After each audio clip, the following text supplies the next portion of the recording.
ourselves in the presence of the Lord as we all sing. In the Father, the Son, and the Holy Spirit. Amen. Dear Lord and Father of all, thank you for today. Thank you for the ways in which you provide for us all. For your protection and love, we thank you. Help us focus our hearts and minds on what we are about to learn. Inspire us by your Holy Spirit as we listen and write. Guide us by eternal light as we discover more about the world around us. This we ask in the name of Jesus Christ our Lord. Amen. In the name of the Father, the Son, and the Holy Spirit. Amen. Good morning, Teacher Padilla. Okay, good morning, class.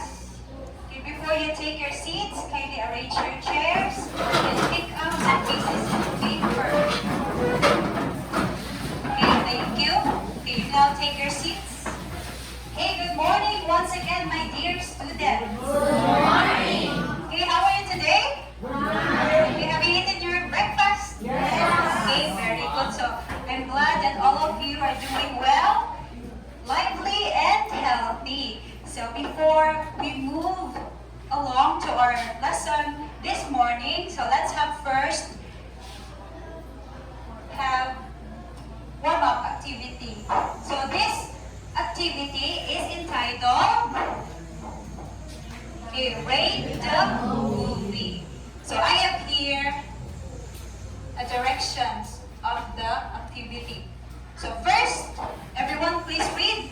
The teacher will read 4 names of students. As the teacher calls the name, each student will rate one of the following pictures of the movie that will flash on the board. And lastly, He or she will rate the movie using the stars, 5 as the highest and 1 as the lowest. okay, very good. So understood? Yes. Okay, are we clear? Yes. Okay, very good. So I have here a box. So inside this box are your names. So I will pick name, the name of the students, and he or she will go to the front and rate the movie that flashed on the board. Clear? Okay. Now let's call one student for our first movie. Okay, let's have Ninya Apostol. Okay, please stand.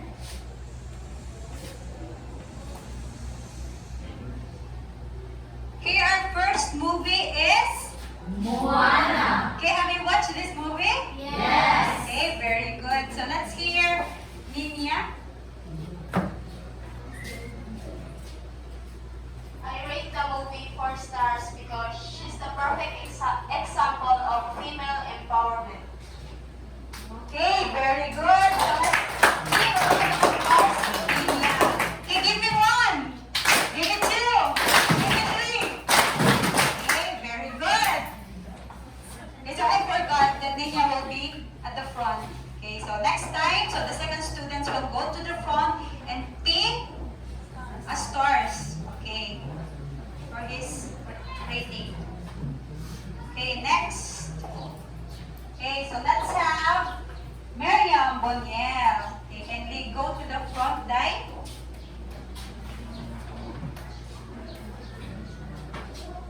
Okay, our second movie is the Squid Game. So Squid Game is a Korean Netflix series. So have you watched this movie? Yes. Okay, how about you? Please raise your hand. Watch the movie. Okay, very good. Okay, so let's have Mariam. I rate the movie 3 stars because of its entertaining female nature, empowered improvement, and unique concept. Okay, thank you, Mariam Boniel. Okay, very good. Okay, next. We give her a round of applause, please. Thank you. Okay, next. So let's have Kayla. Okay, Kayla, can you go to the front? Okay, our third movie is... Okay, what's the title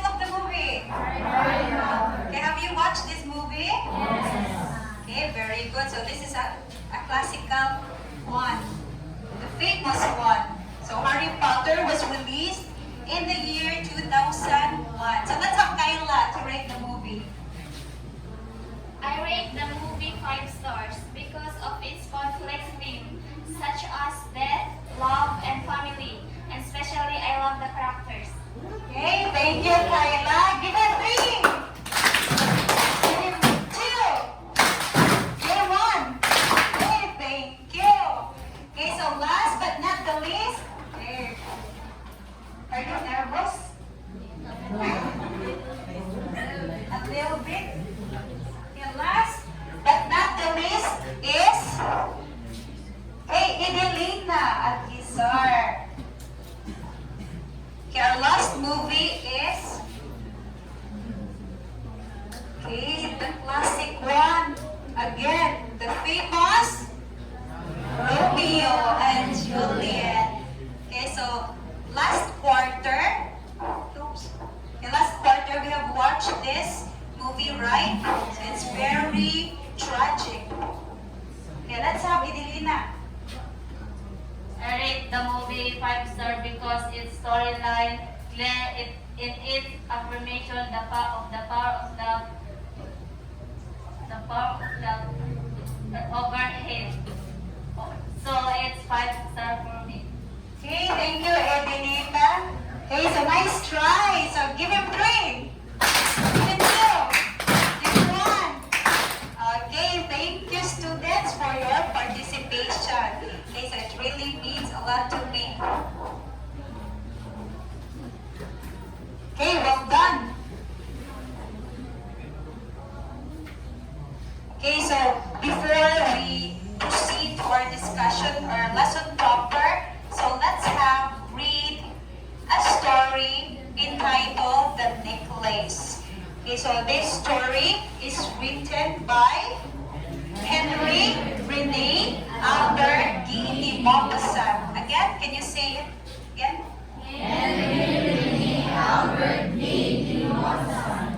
Okay, so kindly distribute the copies. Thank you.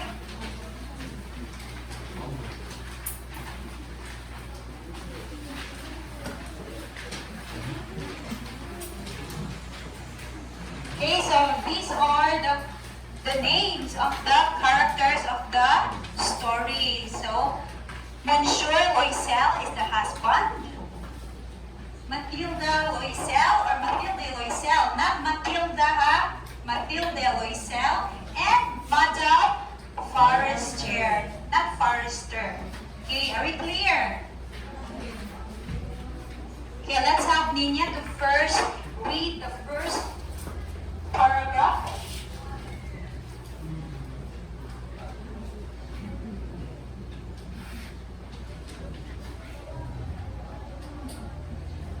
The Necklace by Henry Rene Albert de Maupassant. Matilde or Madame Loisel was a pretty young lady.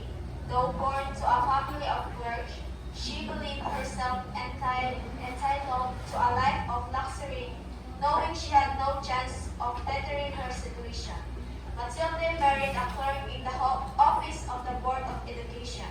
She was unhappy with her apartment with its worn-down walls and chairs, while her husband enjoyed the simple comforts of a pot pie. Matilde dreamed of exquisitely prepared dinners and shining silver dishes. Okay, so the protagonist of the story is Matilde. So what can you say about Matilde? She is a Christian.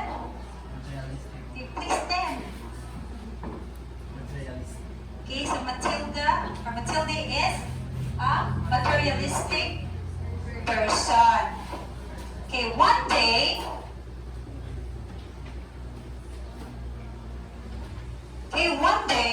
her husband came delighted, or home delighted. He handed an envelope to Matilde. The envelope contained an invitation to a ball hosted by a minister of public instruction. Instead of being delighted, Matilde was upset. She said, "What do you suppose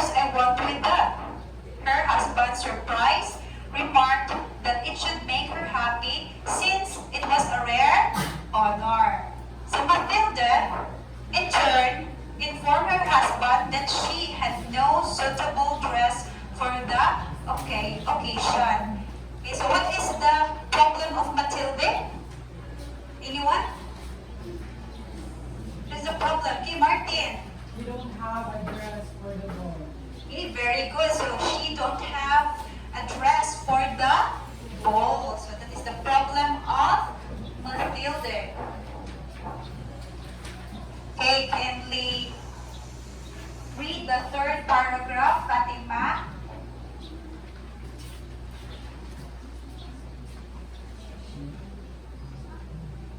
Okay, third paragraph. She asked him to give the invitation to someone better out for it than her.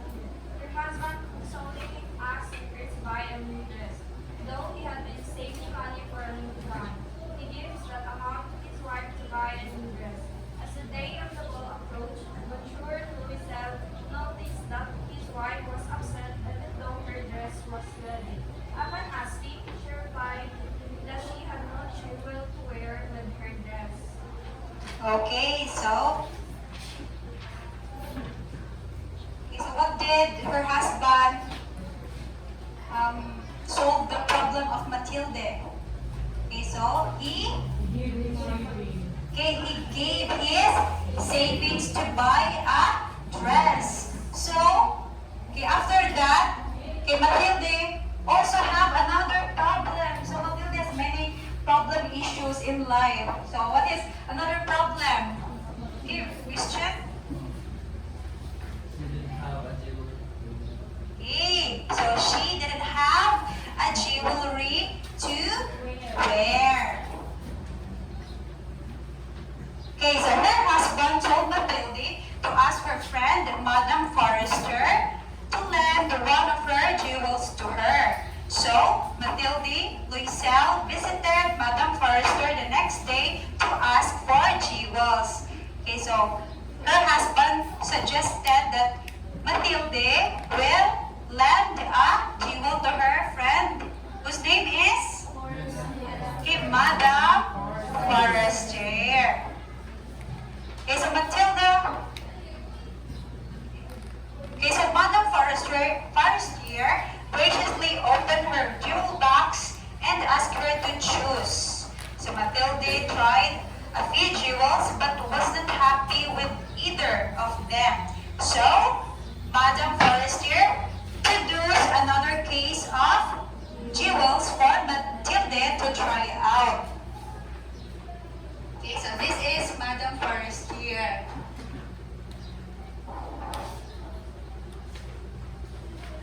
Okay, suddenly, Matilde noticed a beautiful diamond necklace in a black satin. Okay, so she noticed a beautiful necklace from Madame Forrester. Okay, Matilde was entranced by the diamond necklace. So, wow, what a beautiful necklace. Okay, so it's very,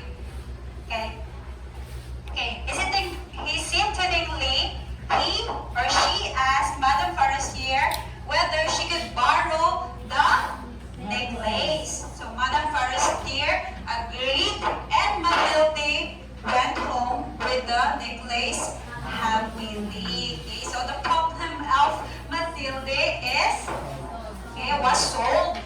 Okay. May I request Claire to read the next paragraph? At the ball, Matilde was a huge success. She was the most elegant and prettiest of all the ladies, and enjoyed the attention and admiration of men. She danced and enjoyed herself till early in the morning. At 4 o'clock, Louiselle left the minister's residence, not wanting the other rich ladies to see her shabby coat. Matilde hurried down the step despite her husband's protest. They had to walk for a while before they found a carriage which would take them. Okay, very good. So, Matilde was a great success because he or she has a new dress. She has a beautiful necklace. So everyone admires the beauty of Matilde at the ball. they went home. Okay, once home, Matilda removed her coat to admire herself one last time. Okay, so he admired herself one last time. However, once she did so, she realized that the necklace was missing. The diamond necklace was missing. Okay, so Monsieur Loisel, though tired, went out in a cold night to look for the necklace, but could not find it. Okay, the next day, everyone please read. The next day, he put an ad in the paper and asked Matilde to write to Madame Forrester, saying he had broken a glass. Okay, so that is the suggestion to her husband that she will write to Madame Forrester that she lost the necklace, but her husband changed his mind, so they're going to. Okay, so Monsieur Loisel then realized that their only option was to replace the necklace, so they're going to buy another necklace that the same as the missing one. Okay, very good. Okay, can you please read? Everyone, Monsieur. Borrow the rest of the money to buy the necklace. Okay, so what about Monsieur Loisel? Okay, so what do you think? Monsieur Loisel, what kind of husband was Monsieur Loisel? She is okay, correct? Okay, understanding. Another, he is a loving husband. And lastly, great husband. He'll do everything to make her. He'll do everything to make her wife be happy. Okay, very good. So he'll do everything to make her wife happy. So he brought her a new dress. Okay. She asked him to lend a necklace to Madame Forrester, and then the next one he will buy a necklace to replace the missing necklace. Okay, what a great husband, right? Okay, Madame Loisel then returned the necklace to Madame Forrester. So he returned the necklace. The Loisels now were in debt. Okay, what do you mean debt? Okay, in vernacular, utang, nagka-utang-utang. Okay, so they had to change homes, and Matilde learned kitchen work to help her husband repay the debt, the utang. Okay, so her husband worked days and nights taking on the work to repay the money they had borrowed. Okay, so they suffered their lives because of the necklace. Okay, all this work took a toll of Madame Matilda. She lost her good looks. She had red hands and spoke in a loud tone. Okay, so the result of the missing necklace gave Matilda a distress ko na. So stress si Matilda.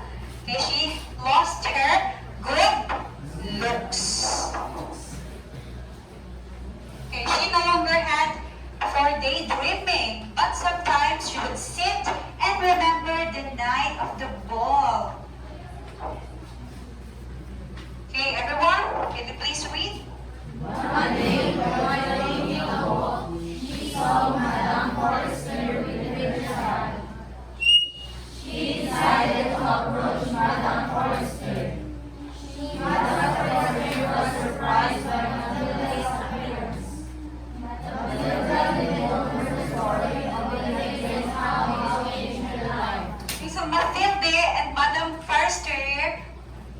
one day. So they exchanged conversation, and Matilda then told the story of the necklace and how it changed their or her life.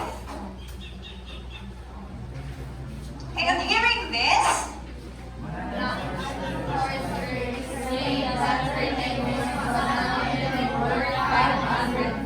okay, so oh my God. So Madam Forrester exclaimed that her necklace was not even worth 500 francs. Okay, so how much is the money, or how much is the necklace they bought to replace the necklace? Okay, 36,000 francs. Okay, so I think it is, I guess, the necklace gonna make them a fool, diba? And the necklace changed their lives just because of their pride and not telling the truth. Okay, very good. So, oh Matilda, there are false diamonds and not worth over 500 francs. Okay, so that's the end of the story entitled The Necklace. Okay, did you enjoy the story? Yes? Okay, so let's try to answer the following question. If you truly understand this story, so you're going to answer this question. Okay, what is this story all about? Okay, what is this story all about? Okay, Martin, can you please stand? The story is all about the life of a married couple, Matilde and her husband. The woman is a very materialistic person and who is never contented with everything she already has, and ended up suffer their lives. Okay, very good. So that's the story all about. So our protagonist is Matilde, having an attitude issue. So she is a materialistic person. Okay, next. Okay, what does the necklace symbolizes? Okay, we'll answer. Okay, another hand. Okay, Brookshield, please stand. The necklace symbolizes the hope and settlement of her Matilde longs for that she can attain.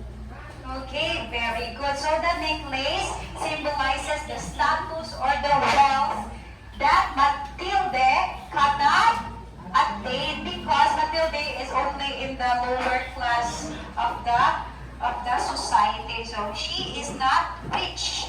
Okay. Okay, very good. Okay, can I give one? Can I give two? Can I give three? Okay, thank you. Okay, next question. So what is the conflict of the story? Okay, when we say conflict, it is the okay, very good. The problem of the story. Okay, what is the conflict of the story? Who will answer? Okay, anyone? Another hand? Okay, Christian. Okay. The problem of the story is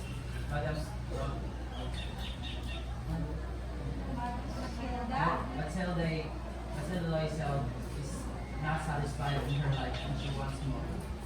Okay, very good. Well said. Okay, so Matilde is not satisfied with her life. So she always demanded her husband to buy this, to buy that. Okay, she's not contented. And she is materialistic. Okay, very good. Okay, next question. Okay, who is Monsieur Loisel in your life? Okay, who is Monsieur Loisel in the story? Okay, very good. He's the husband of Matilde. Okay, we'll answer this one. Okay, anyone? Okay, any hand? Okay, so very participative, huh? Okay, what is Monsieur Loisel in your life? My family, simply because they are the one who was there for me from my ups and downs. They always there for me to lean on every time I'm hopeless. Okay, well said. Give him three. Give him two. Give one. Okay, so Mr. Loisel is a giver, loving, and understanding husband. Okay, so because you're not married for now, okay, so your Monsieur Loisel is your parent. So the giver of your life. Okay, next. Okay, did you ever become Matilda in your life, even just once? Okay, so did you experience being materialistic, greedy, and selfish? Okay, who can answer? Okay, anyone? How about girls at the back? Girls at the back. Okay, LeBron, please stand. LeBron. Yes, sometimes I demanded a materials such as cell phones or gadgets to my parents because my classmates already have it. Okay. Okay, nice example. So because of the trend, you're going to demand your parents, Mom, I want that. Because my classmate already have it. So I want have it. I want to have that one. Just like my classmates. Okay, that's good. Okay, another. Girls. Okay, did you ever become a Matilda in your life, even just once? You answer, girls. Okay, Claire, please stand. No, because I'm already contented on what I have and what I don't have. Because we all need to be practical and not be materialistic because not all things will stay longer as we. Okay, very good. So according to Claire, so no, she is contented of what she have and who she is. Okay, very good. So let us give everyone a round of applause. Okay, so thank you for participating in this activity. Okay. Okay, so our topic this morning is all about critique. Okay, what comes in your mind if you read or see a text context? Okay, anyone? Okay, Comments. okay, comments. It's judgment. Okay, judgment. Okay, review. Okay, so now. Okay. Okay, before we proceed to the discussion, so let's have first read the objectives. So at the end of this lesson, the students or you, we're going to first identify the parts of the critique.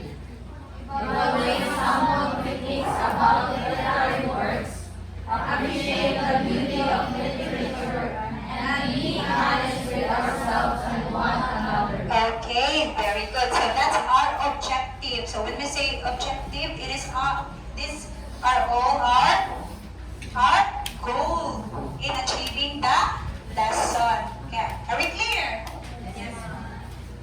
Okay, so now, okay, what is critique? Okay, some says it is judgment, it is review, it is comment. So this is the definition of critique. Okay, can they read, everyone? Critique relates to study, discuss, evaluate, and interpret literary works. Okay, very good. So when we say literary works, so what does it mean, or what are the examples of literary works? Okay, in our past lesson, okay, what are the examples of literary works? Points. Okay, poems. Okay, very good. Another. Okay, short story. Another. Okay, letters. Okay, and so on and so forth. So there is a lot, or there's a lot example of literary works. Okay, so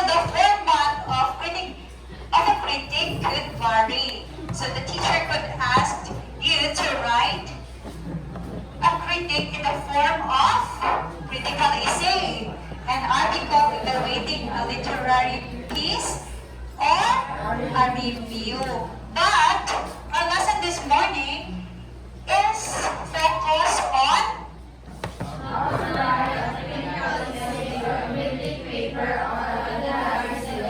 okay, very good. How to write a critical essay or critique paper of literary selection. Okay, aside from literary works, so we can write a critique paper through books, films, research studies, and artwork. So we can write a critique paper for that.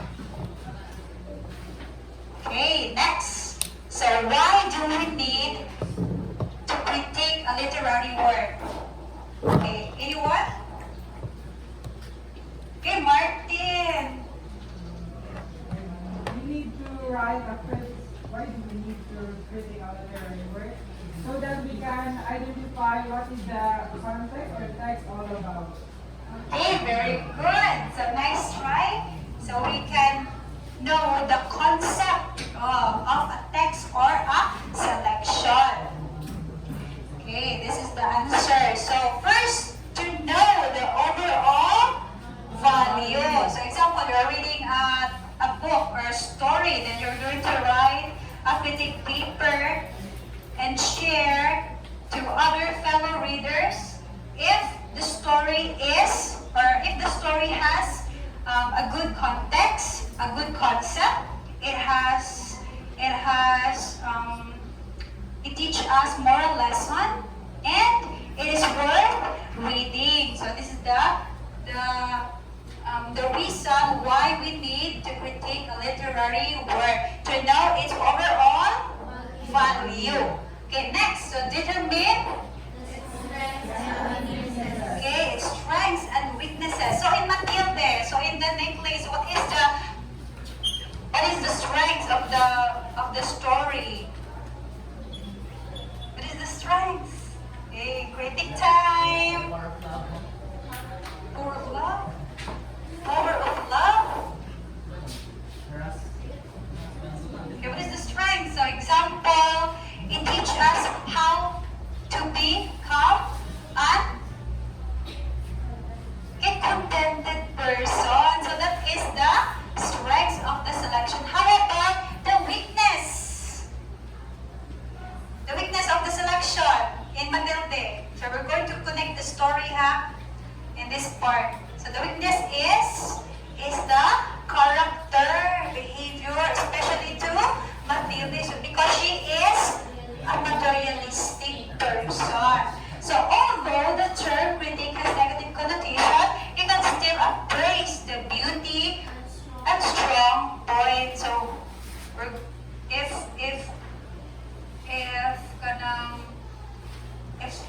you're new to the word critique, critique always negative comments, bashing. Okay, so that is not the true meaning of critique. So it has strength and weaknesses, and appraise beauty and strong points. Okay, are we clear? Okay, understood? Okay, so we have parts of a critique. Okay, what are those examples, or what are those parts of a critique? So first, we have introduction, summary, analysis, and conclusion. So let's have first the introduction. So how are we going to write an introduction? Okay, so how are you going to write an introduction? First, State the title of the work and the author's name. okay, you must state the title and the author's name. So you must have write a credits to the owner. Next, so outline main ideas and identify the author's thesis. So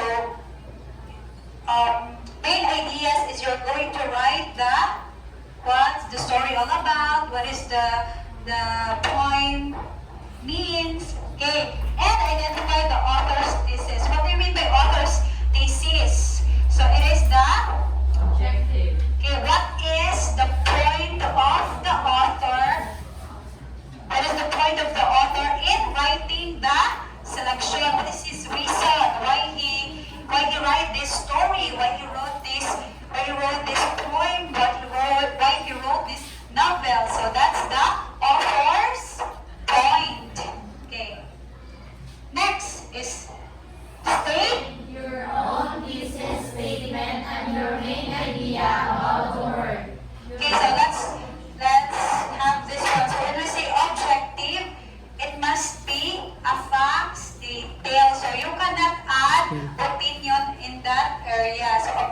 objective.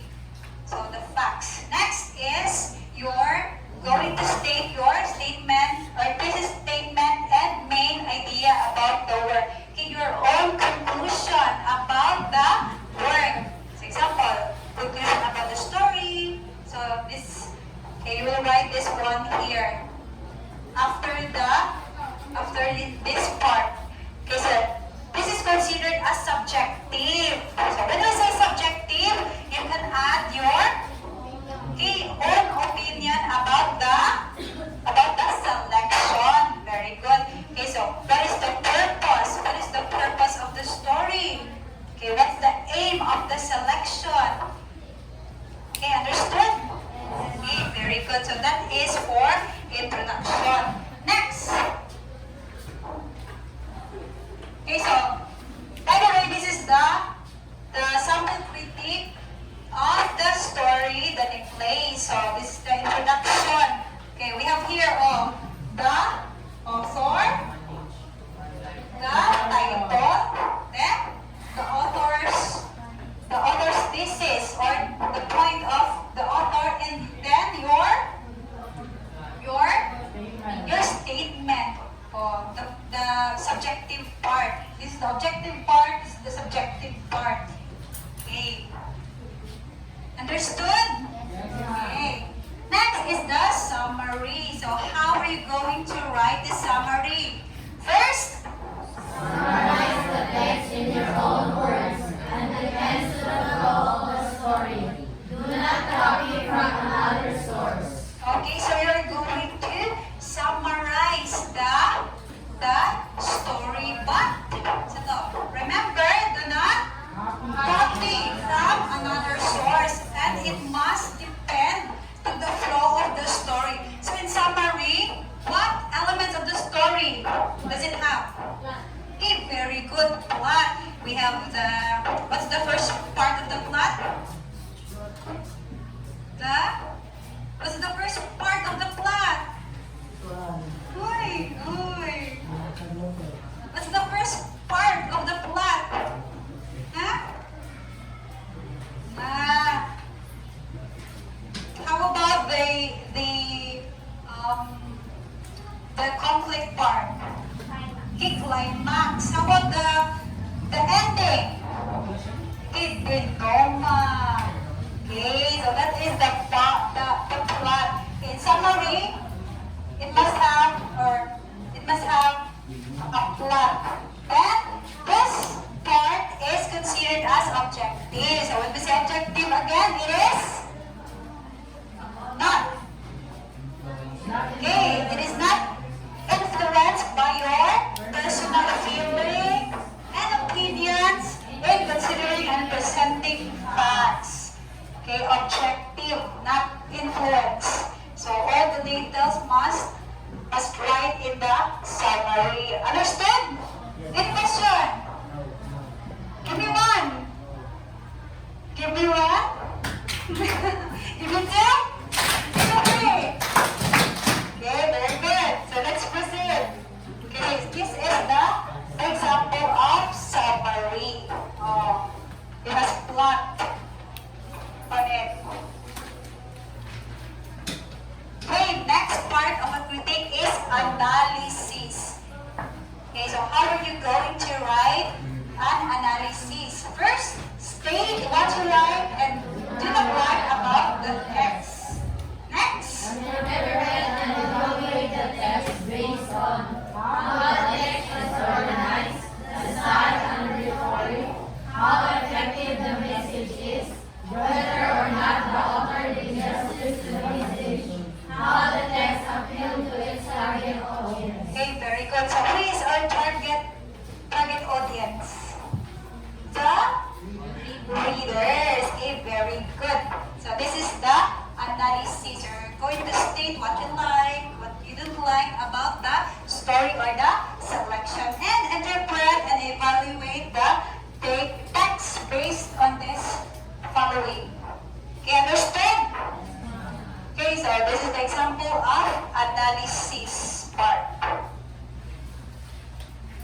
Okay, last but not the least is the conclusion. So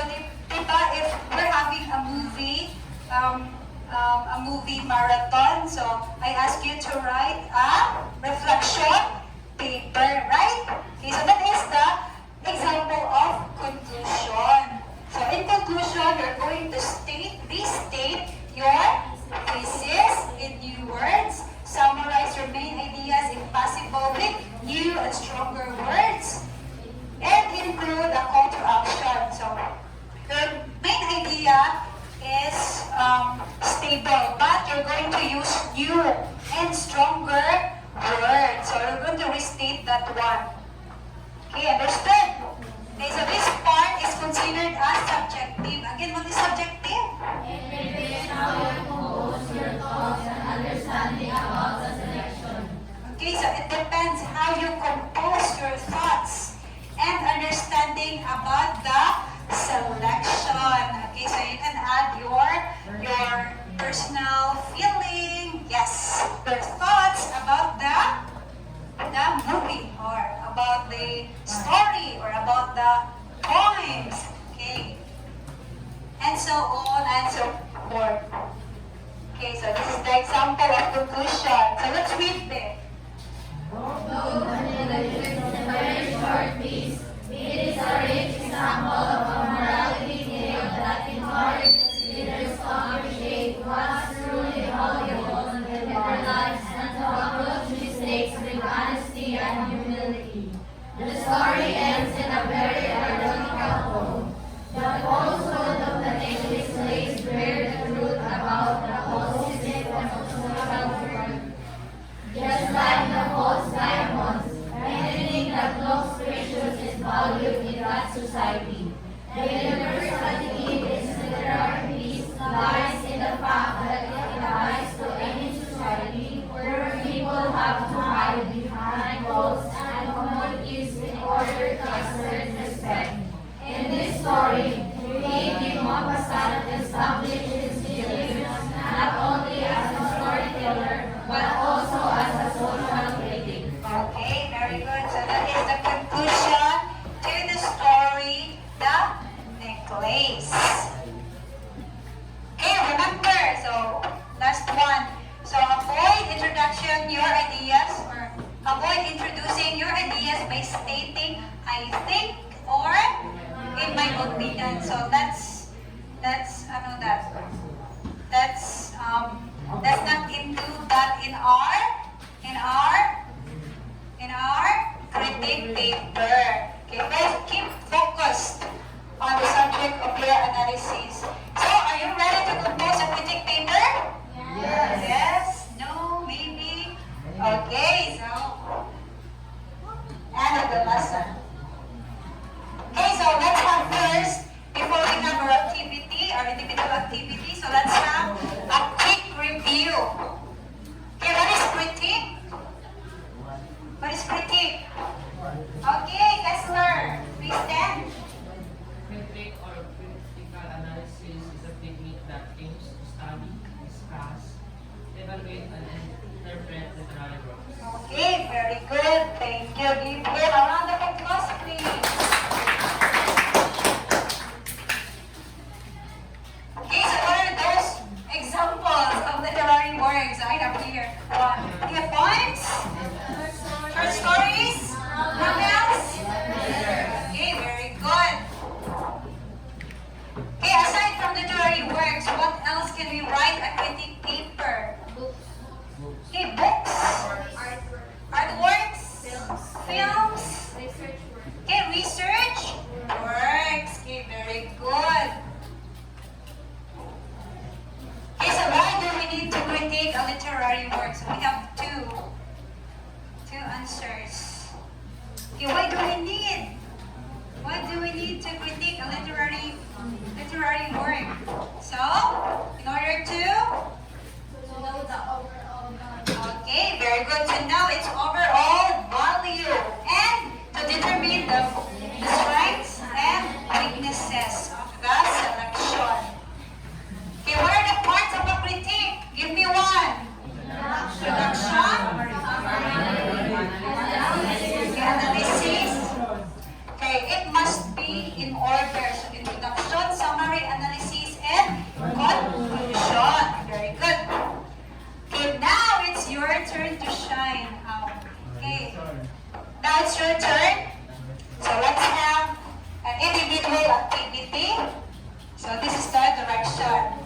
please read?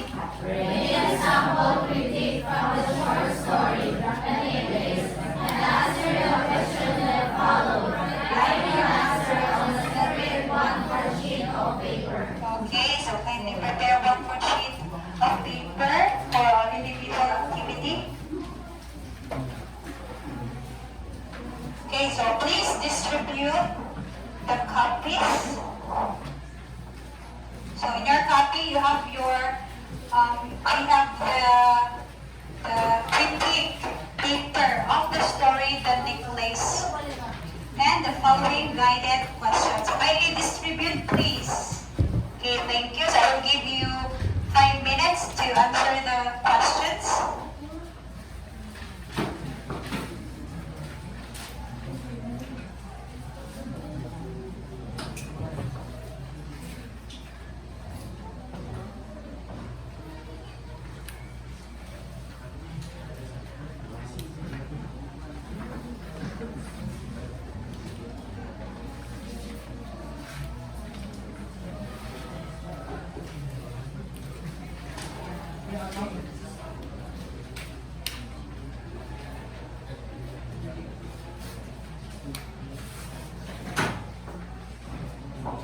Okay, write only the letter of the answer.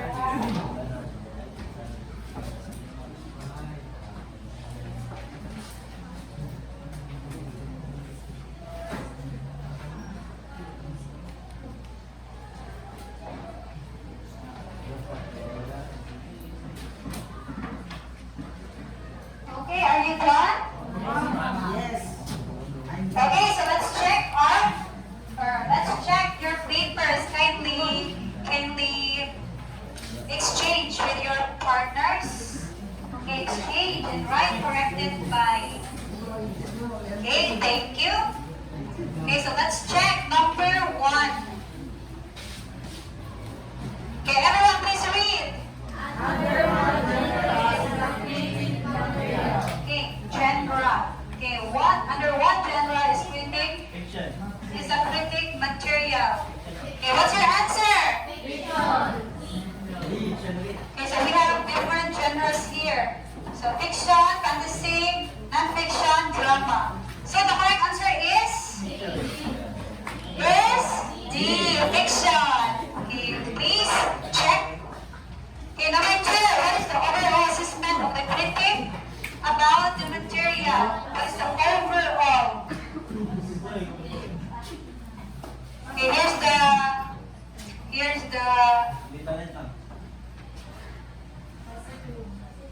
okay, so the correct answer is positive. Overall assessment. Okay, next. Okay, number 3, which part of a critique really show a critic's overall judgment? Okay, in what part is our overall judgment? Okay, the correct answer is okay, conclusion. One check. Okay, number 4, blank is not influenced by personal feeling or opinion in considering and representing facts. What's the answer? Okay. Subjective. The correct answer is objective. Okay, who got the right answer? Please raise your hand. Okay. Okay, number 5. What is the story element does assist its summary? Okay, what story element? Is this setting, characterization, plot? So the correct answer is plot. Okay, in summary, it has an element, story element called plot. Okay, number 6 to 8, 6, 7, 8. Why is it important to write a critique? So what is important? Or why is it important? Okay. Number 1, we Please read. The firm was right young and thinking so always my body's work. I hope and I say I'm moving at hard work. In order to increase the reader's understanding of faith, analytical analysis is objective writing because it expresses the writer's opinion or the way of the text. Okay, so kindly check the papers. Okay, 3 points if it is related to this text or to this explanation. And why is it important to write a critique paper? So 3 points, huh?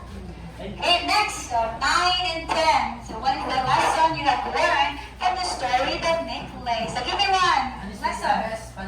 Okay, honesty is the best policy. Very good. Okay, so a person should be satisfied and grateful for the things that they have. Okay, very good. So who got the perfect answer? Okay, very good. 10, 9, 8, 7, 6. Okay, so return to the owner, please. Okay, can we pass all the papers forward? Pass the papers forward. You pass the papers forward. Okay, thank you.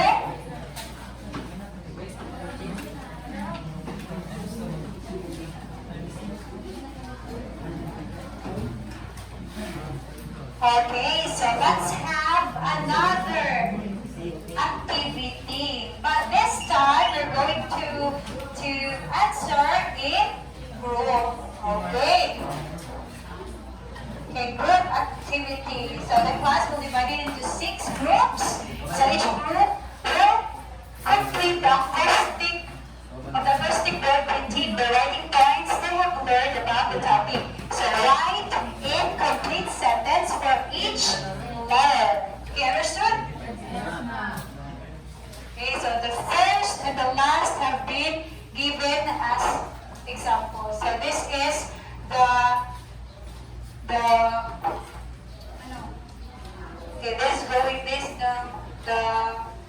activity that you're going to accomplish. Okay, understood? So let's count up. 3, 4, 5, 6. Word that means 5,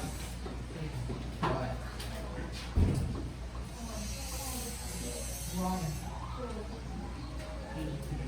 2, 4, 5, 2, 1, 2, 3, 4, 1, 1,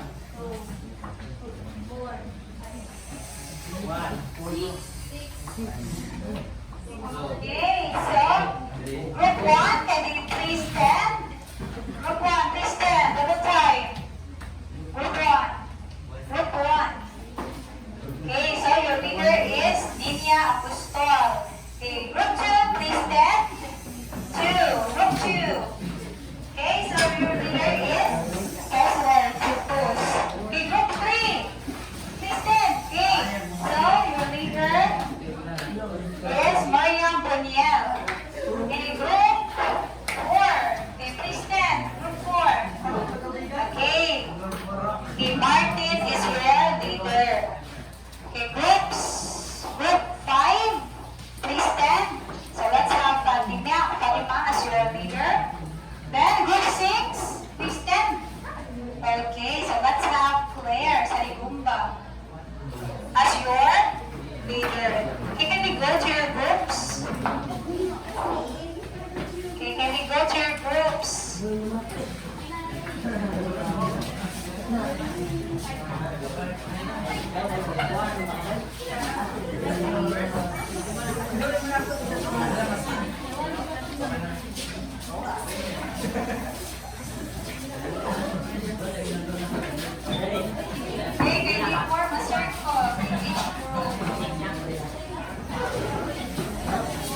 on the board.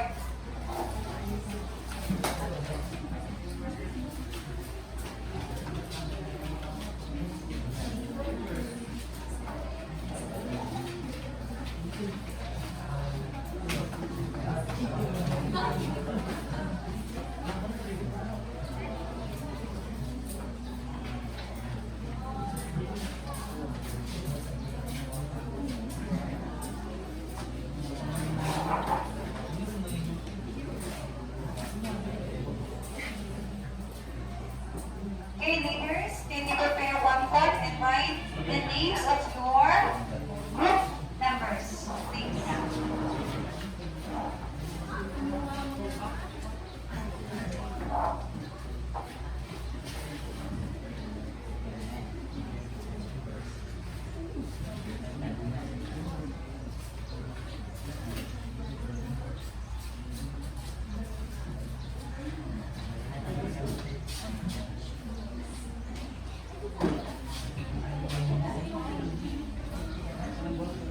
Okay, are you done?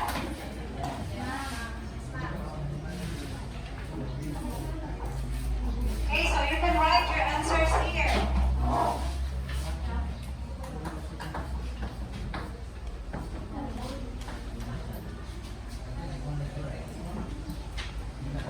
Okay.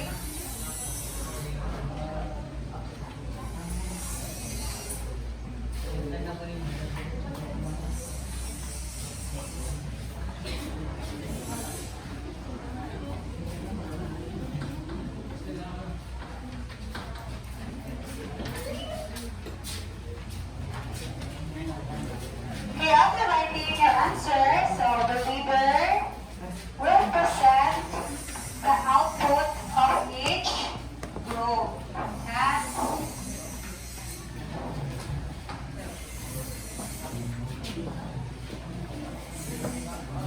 Okay, so this is acoustic word critique.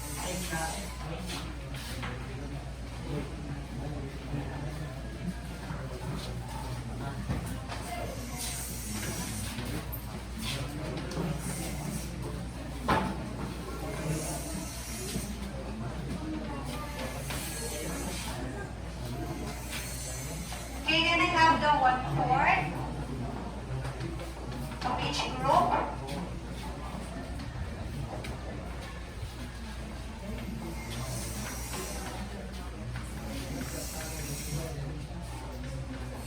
Okay, thank you.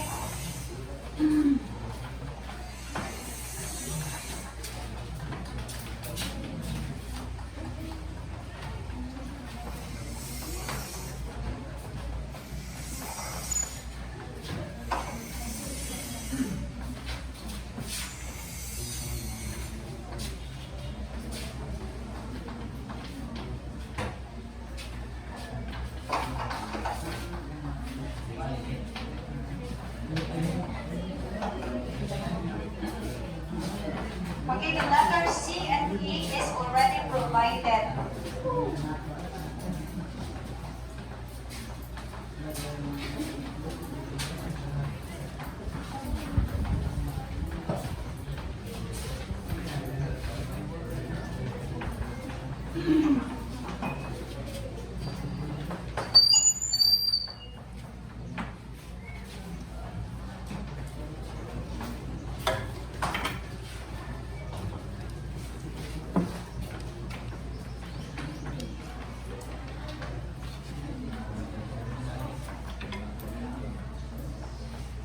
Okay, last two groups.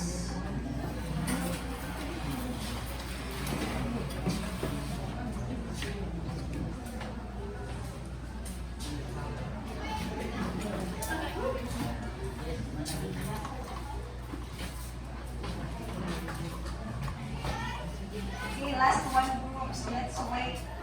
The group 6.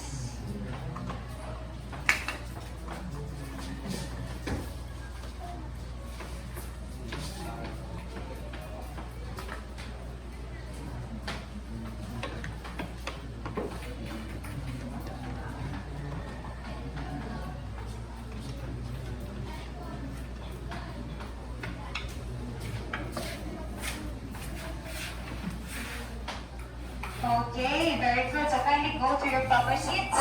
Okay, so let's have the leader of Group 1.